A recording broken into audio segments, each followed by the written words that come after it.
The only way to find out is to submit a DNA sample, How's your genotyping going? Is it alright? which SADAP has agreed to analyse. So, Sadaf, am I genetically predisposed to becoming obese?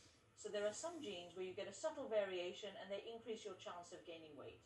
And what the test actually showed is that you do have a few of those genes. So you may in the future be a little bit more likely to gain weight than other people.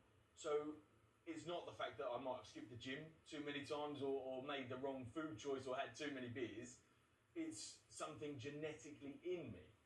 So it's both things. So obviously if you do all the things that you just said, you probably are going to be more likely to gain weight.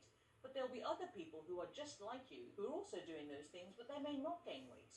But the reason that you might is going to be influenced by your genes. My genes are linked to moderate weight gain, but other genes can have a much bigger impact. There are other genes that actually, they're rare, but actually they have a very strong effect. A gene called MC4R, and that gene works in the brain and it controls our appetite. Everybody has this gene, Right. but if you have a fault in this gene, and that fault means the gene doesn't work so well, what will tend to happen is you'll tend to be more hungry.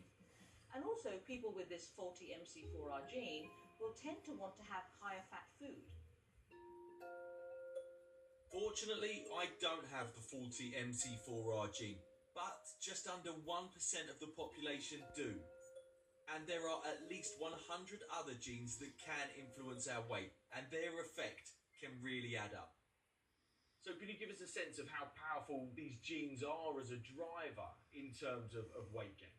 Well, 40 to 70% of the effect of your weight is down to variation in your genes. That's absolutely fascinating. So it almost seems like a bit of a lottery. That's a very good description. It is a lottery. We inherit these genes. They either may contribute to a higher tendency to gain weight or even may protect you from gaining weight. So it's not really about people's fault. It's actually about understanding there is a lottery.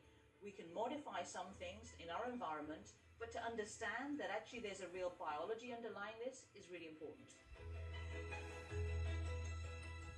I was really surprised at what a big role our genes play in our weight. I was lucky enough not to have those genes that will significantly affect my weight, but it's just that little more than luck. So maybe we should all be a bit more sympathetic to those who are struggling with their weight.